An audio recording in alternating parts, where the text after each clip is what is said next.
আজ জানাবো সরস্বতী মায়ের অজানা কিছু গল্প, যা আপনি আগে কখনোই শোনেননি। সরস্বতী মা বিদ্যা, সঙ্গীত, শিল্প এবং জ্ঞানের দেবী। কিন্তু জানেন কি, তাকে মহাশক্তি হিসেবে পুজো করা হয়, যিনি সব সৃষ্টির উৎস। সরস্বতী মা নাকি মন্ত্রধারা দিয়ে সৃষ্টির প্রথম অক্ষর সৃষ্টি করেছিলেন। তিনি প্রথমে অ অক্ষর সৃষ্টি করেন, যা সমস্ত বর্ণমালার ভিত্তি।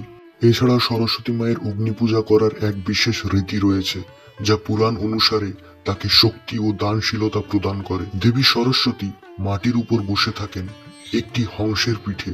এর মাধ্যমে বোঝানো হয় মা শান্তি এবং প্রকৃতির পরিপূর্ণতার প্রতীক। সরস্বতী মা শুধু বিদ্যা নয়, জীবনের সমস্ত ধারাকে শুদ্ধ করে এবং আমাদের জীবনের সঠিক পথ দেখান। এখনই শেয়ার করুন এবং জানুন আরো অবাক করা তথ্য সরস্বতী মা সম্পর্কে। আপনার প্রিয় গল্প বা উপাসনার পদ্ধতি কমেন্টে শেয়ার করুন।